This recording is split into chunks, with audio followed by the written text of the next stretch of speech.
Hey friends, it's Laura with Laura Bee Tube. Welcome or welcome back. I'm so glad you joined me today. We're continuing on with our Bee Happy Quilt sew along. We're on week 6. Can you believe it? Week 6. So we have 5 blocks to make this week. We have 2 blocks of spools, 2 blocks of butterflies, and 1 really pretty floral vine block. This week I went ahead and cut out all the backgrounds, all the fabrics. I've sewn all the shapes already, turned them out, and we're just going to focus on laying out those blocks and thinking through our measurements and figuring out how to adjust to make sure our blocks look great in our quilt. So without further ado, we're going to head on over to the ironing board and start laying out our first block. The first block we're going to work on this week is one of the spools block. I actually have the other block done already, but we're going to do this second one together. I chose this really cool background fabric that I had left over from another project. I believe it was actually a 108 wide fabric. The fabrics that Riley Blake has for their wide backs they're really good fabric as well. So I have no issue using those on the front of my quilt. So for the background rectangle for the spools block, I cut the background bigger than the cutting guide suggested. Don't forget to check out the cheat sheet that I put together each week for you guys, and I will put in there the size that I cut this background to and the size that it needs to be trimmed down to. So when I did my spools, I actually purposefully put them different directions. So if you look at this fabric, I have one with the stripes going down, one going across, and one going horizontal. And I really kind of liked that idea. I just felt like made it a little fun.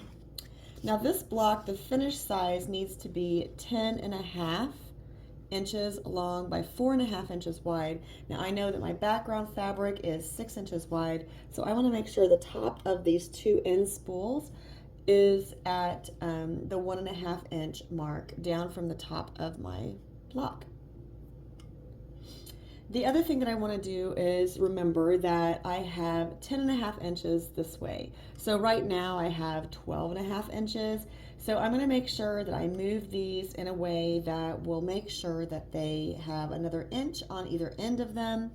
And this will give me a really good layout for my spool block. Now obviously, feel free to adjust your measurements however you see fit. This is your block and your quilt, so make sure that you are happy with your results. I'm going to make sure there's an inch between this end of the spool and this end of the spool, and that way when I space these out, I will get a really nice finished spaced look. All right, so if I check this on my ruler, I can say from 2 to 12.5 is 10.5. That gives me an inch on either end. And then I know that this way is going to be fine as well. So I'm going to use my Quilter Select Free Fuse. And if you haven't watched my videos before, you will soon realize that I love the Quilter Select Free Fuse. And it's like an adhesive powder that activates with your iron. You sprinkle it onto your fabric and then just put your iron on it. It gives me an instant result because as soon as the free fuse melts, it adheres the fabric together and I can go ahead and applique it immediately. I don't have to wait for any glue to dry. You do need to set it on there for probably, I don't know, I usually do 5 to 7 seconds probably, maybe 10 seconds. It just depends on how big the shape is, I guess. It probably depends more on how my mood is that day. All right, so then I'm going to adhere my little threads to the middles of the spools. Now when I do this, I'm still going to use the free fuse, but I'm just going to put it right in the middle. And the reason I do that is because that way when I go to applique these down, I can still lift up all of the edges. Just going to kind of tap those into place a little bit. The adhesive powder is not going to fuse until you hit it with your iron or heat. So I can move these shapes around as much as I want until you iron them. Now this is a semi-permanent bond, which means if I happen to fuse something down in the wrong place, I am able to get it back up. You don't have to worry about that. It will also, I believe it also washes out when you launder your quilt or whatever item you're using it on.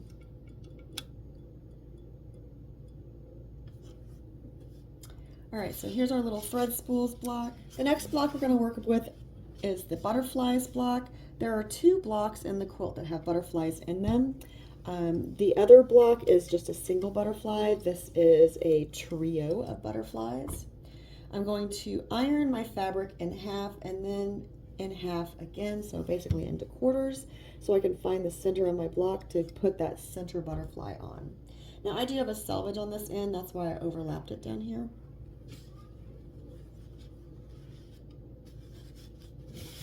And I'm just going to press this out just a little bit, not to get rid of that line, but just to make sure there's no mountain in the middle of my block. Now again, this block is 4.5 by 10.5 in the quilt. I've cut my background fabric larger because, well, I just wanted a little more wiggle room. I sometimes find with applique that the fabric, the background fabric, will actually kind of draw in a little bit. So I like giving a little extra fabric so that way after I applique, I can trim it down to the exact size I need.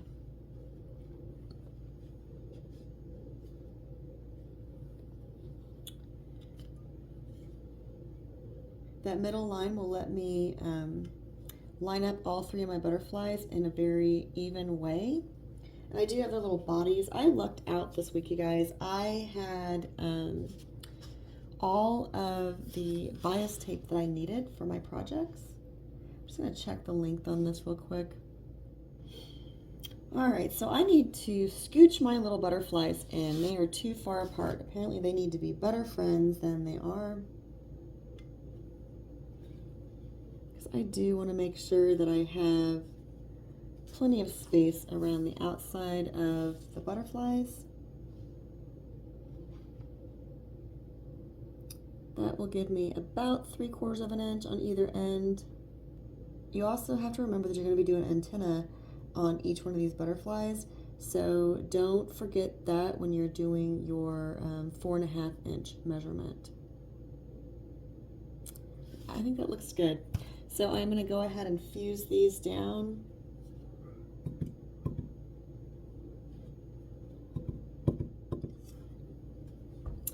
All right, so to put their little bodies on, I'm actually going to use some Eileen's tacky glue. I'm just going to run this down in the center.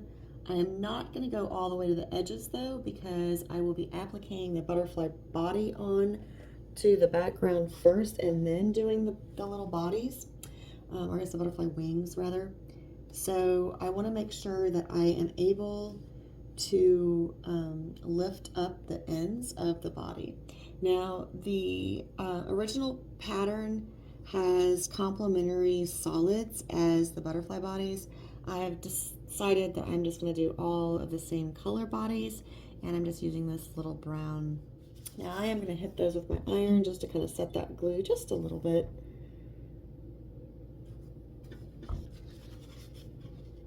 Because if you've been watching me very long, you know I'm kind of impatient. That will be good. I can get, yep.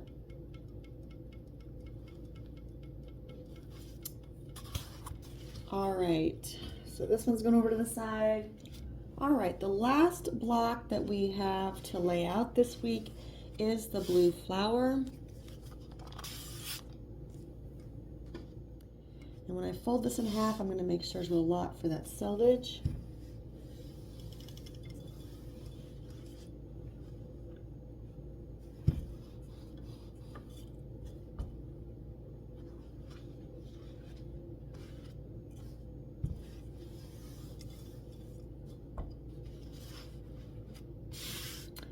Okay, so the first thing that I'm going to do with this block is I'm going to run the green bias tape down the middle, because that is our stem for the vine, and I'm just going to take that and fold it in half and give it a pinch, and then I can place that right in the middle of the block, and I know that it will be even on either side. And I am going to use the Eileen's tacky glue to glue this down, just because I want to make sure that I don't get anything where it shouldn't be. Sometimes with the free fuse, because it is a powder with this thin bias tape, it will just spread out too far. That is the only drawback.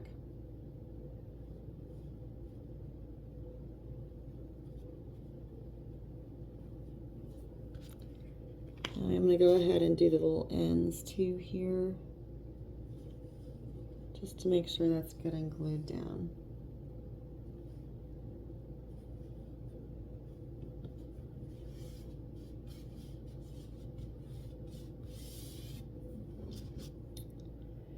Now this flower goes right in the middle, and I've actually fused this little pink flower on there already, or the pink center. So this goes right in the middle, and I'm going to go ahead and fuse it, but I'm going to only fuse the top or the bottom. I'm not going to fuse both because I want to be able to stitch and applique down this whole stem. So I want to be able to lift up or lift down this flower. So I'm going to be just doing the top with the free fuse. I talked about that a little bit last week with the trees and the sunshine block, how when I am fusing my shapes down, I kind of think about how I'm appliquing those pieces, and it really does help if you can kind of plan ahead and think, this is what, this is what I need to be able to get to, this is what I need to be able to lift up and move when I'm appliquing, and that way you can go ahead and get everything out there, but you don't have to worry about starting and stopping so much. All right, if I put that right there, that means I'll have a 3/4 of an inch on either end, and that's pretty good. I like that. So that's where I'm going to be fusing these down. And again, I'm only going to fuse the end away from the green stem because I want to be able to lift that flower up and get all of that green stem appliqued down.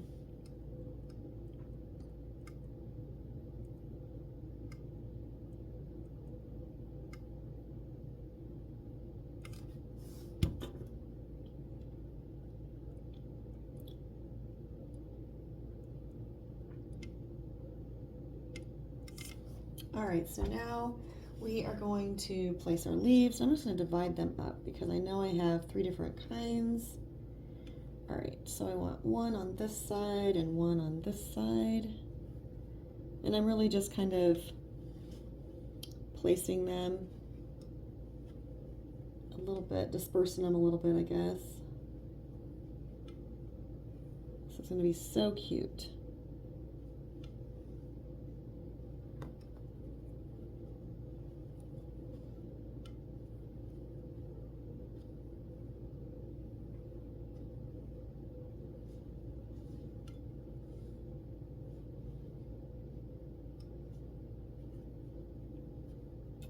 All right, so I'm just gonna put a little free fuse underneath each one of these.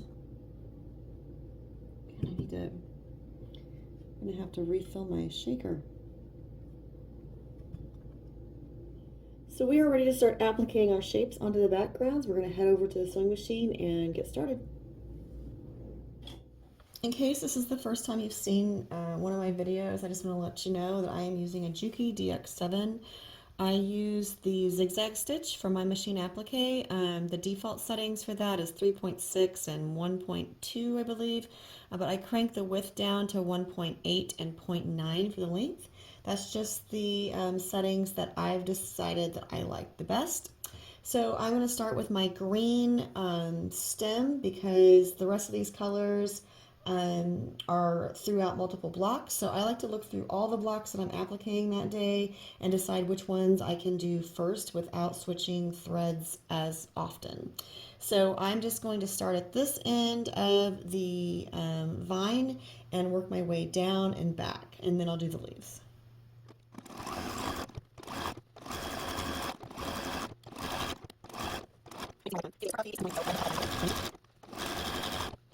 For our leaves, I'm just going to start right there at the point, and I'm going to do a stay stitch to begin with.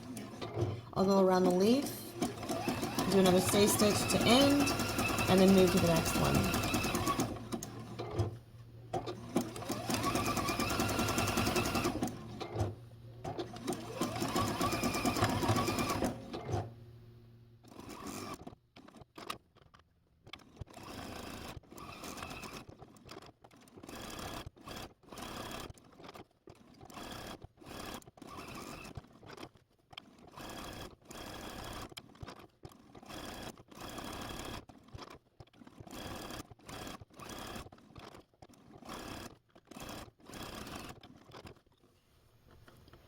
All right, when it comes to the flowers on the ends, I'm going to do the bottom flower first. So I'm going to start right underneath that other piece.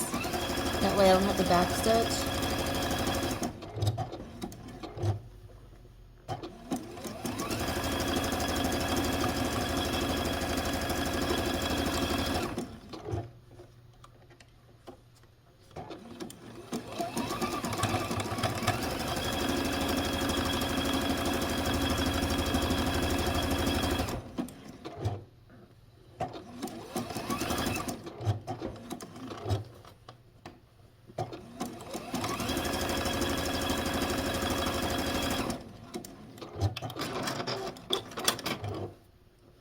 I'm going to trim this thread before I do that top piece so there's no thread underneath.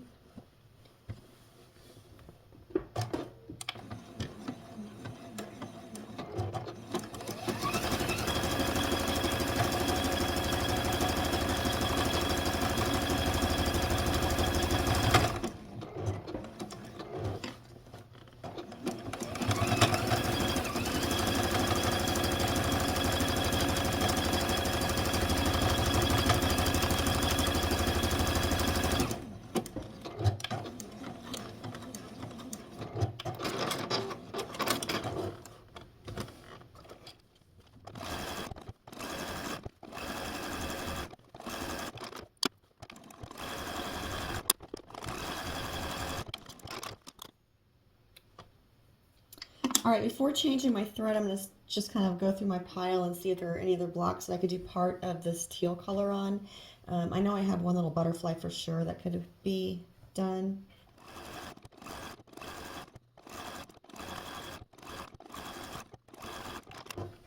I did not do any back stitching or stay stitching on that because this little brown body will go over that point, so I don't need to worry about that for this one. All right, so I do have one of the piece of teal, but I want to do that brown before I do the teal. So I'm going to have to do the brown spools first. And then I also have all of these, the little butterfly bodies that I have to do before I do the brown. And I'm actually going to be using the same color brown for both of those. So I'm going to work on the butterflies, I believe. I don't know, there's really no good way to do this. So I think maybe I'll just finish up this pink block here and then just keep working through the other colors. I finished all the applique for the shapes and now all I have left to do are the butterfly antennae. So I have 4 little butterflies, and in the cutting guide it gives you a guide to have the antenna on each of the butterflies and how long they should be and all that good stuff. I am just going to wing it. And I've decided to use basically like a satin stitch on my Juki. If you have a Juki DX7, I'm using number 5. The default settings on it is 2.6 wide and 0.4 stitch length. But I'm going to crank that down to 1.6 wide, and I'm just going to leave the stitch length the way it is. The other thing I decided to do is just make it basically a V, and that way it's going to allow me to start on one side, go down, pivot, and go back up the other. So we're just going to start there, and I do have them just kind of drawn on with a pencil at this point, and we're just going to stitch them on.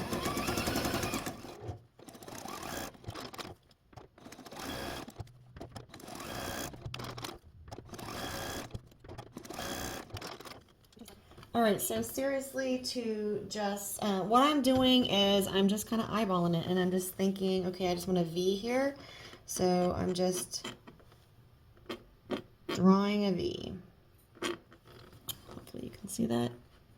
Just drew a little V on the fabric with just a mechanical pencil. I'm gonna cover it with my stitching, so I'm not worried about the pencil on my fabric. Obviously, you don't use pencil if it's something that you think you're gonna have to see, because graphite doesn't come out of cloth very well. And that's all there is to it for the little butterfly antenna. Now, you know, in the cutting guide, like I said, it gives you the little graph to be able to draw that on, and the intent is to hand embroider that, but I didn't want to. So this is what we're going to do. All the blocks are completed with applique, and I need to press them and trim them to size. And then we're going to look in the block layout and see which sections we could possibly sew together this week. Because like I have mentioned in weeks prior, I like to sew sections together as I go, because that way when you get to the end, it's really quick and easy to get your quilt top together. All right, so we have 5 blocks to trim down this week. I'm going to start with the easiest one first, just because that's kind of the mood I'm in. All right, so the first little butterfly that we have is a 4.5-inch square. And I'm just going to kind of move this around on the side. Okay, this is about 3/4 of an inch on either side. So I can just now trim him down. I have lots of rulers laying on my cutting mat today for some reason.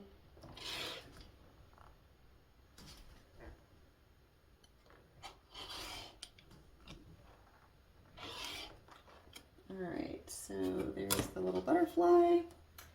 Now we have 2 of these spool blocks, and they are 4.5 by 10.5 when we trim them down. And if you remember, when we laid these out, we knew there was going to be an inch above and below. So we should be able just to kind of line that up and cut the top and then the bottom.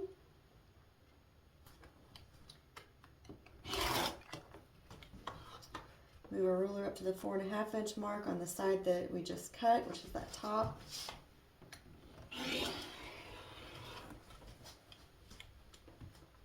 And then we also believe we were at 1 inch basically on each end.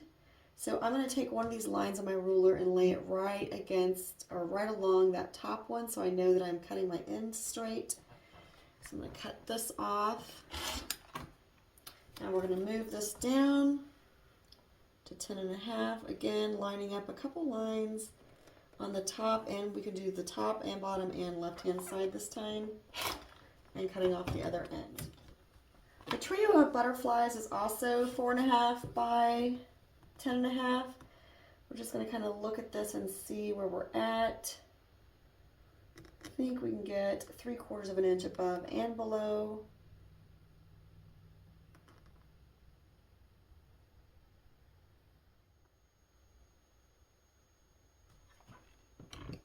Just kind of centering that and seeing where we're at and dividing the difference, I guess. And we had right at 5/8. How I laid mine out, that's what I ended up with on each end. All right, now we have our very, very, very pretty flower. Very happy with this one.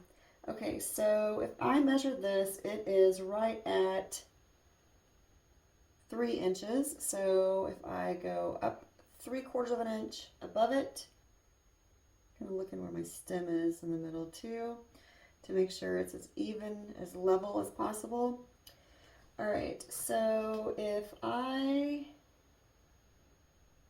do 3/4 of an inch above and, yep, well, actually we have 5/8 above and below.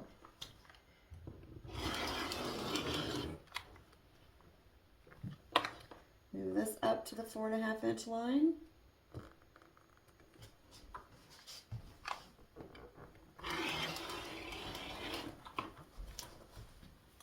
Now this one is 16.5 inches long.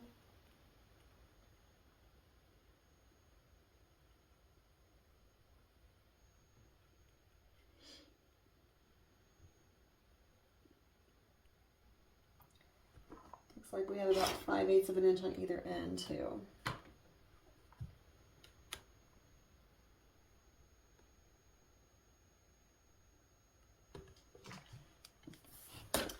All right, with our blocks cut down to size, we can reference our block layout guide and see if there are any that we can put together.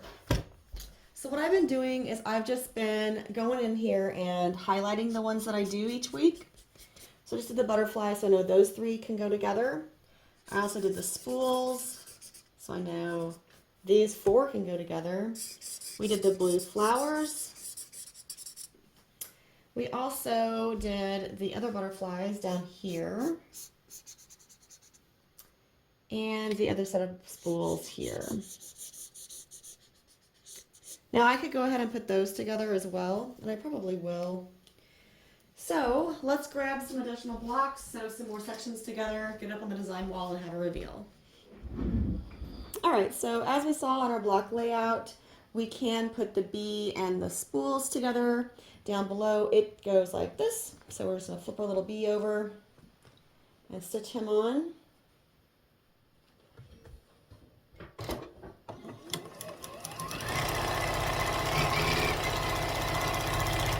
I'm gonna let him hang out there for a minute. All right, we also have the sunshine, butterfly, and bee that we can put together. The butterfly and bee have to go together first.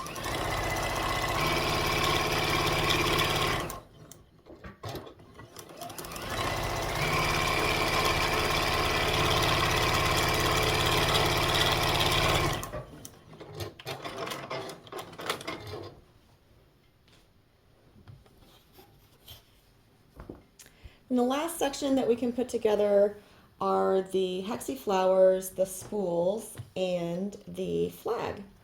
So the flag and the spools have to go together first.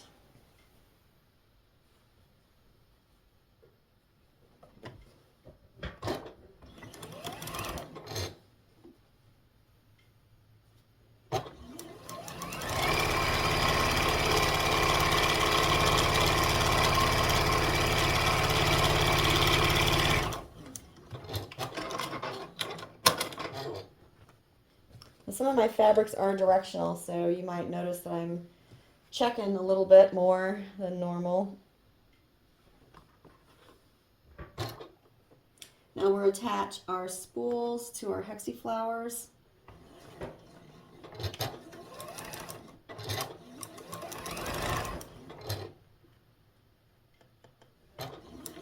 I haven't pressed these, so I want to make sure that I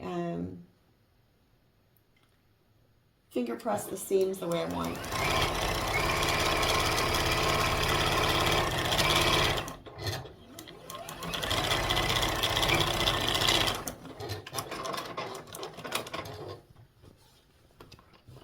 All right, so let's press these out and then look at them all together. All right, so as you can see behind me, we're making quite a good amount of progress on our Bee Happy quilt. We have quite a bit of blocks done for the quilt already.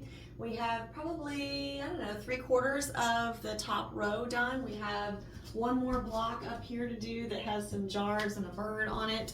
And then that first row can be put together.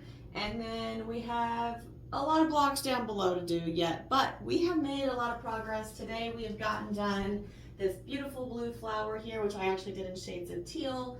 We also did the butterfly here and the butterflies down here. We got these spools together so we can put this section together. We got the spools done here so we can put this bee with the spools. And then this section here was able to be sewn together because this little butterfly was completed. So yeah, we are, like I said, we're making some progress. We're working our way through the Bee Happy quilt, and I have to tell you that I am pretty happy with the results so far. I hope that you enjoyed today's video. I hope you picked up some tips and tricks along the way. If there's something you'd like to see in the future, make those suggestions in the comments below. I do read those and try to get back to you within a couple of days. Until next time, I hope you're finding joy in all you do. Carve out some time for crafting and creating, and of course, make sure it's always happy stitching.